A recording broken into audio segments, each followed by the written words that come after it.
We were never allowed to count ourselves. In my family, there was one rule we never questioned.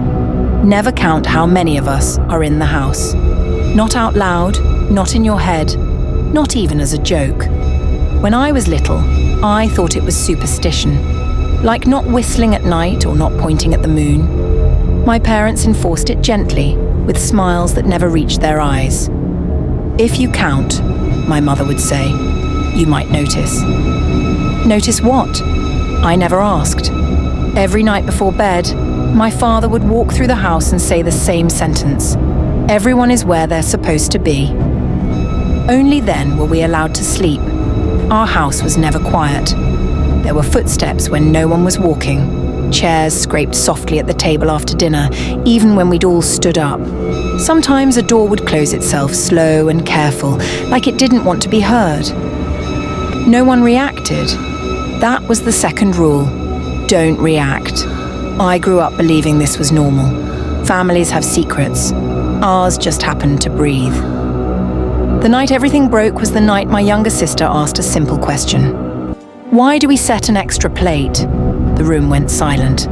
My father froze mid-step. My mother's smile collapsed. We don't, my mother said too quickly. My sister pointed. There were 6 plates on the table. We were a family of 5. I felt it then, that sinking feeling, like remembering something you were never supposed to know. My father cleared his throat. Finish eating. That night he forgot to do the walkthrough. No sentence, no reassurance. I lay awake, counting my breaths to keep my mind busy. Then I heard it. Footsteps. Not wandering, not aimless. Counting, each step precise, deliberate, stopping outside every bedroom door. 1, 2, 3. I clamped my hands over my ears. It stopped outside mine. Silence.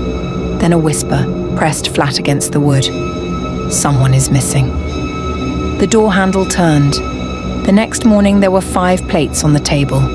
My parents looked relieved. My sister's room was empty. No bed, no clothes, no photos.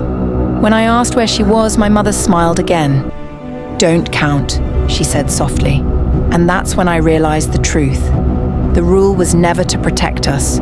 It was to protect the family. And please don't forget to like and subscribe for more amazing, scary stories.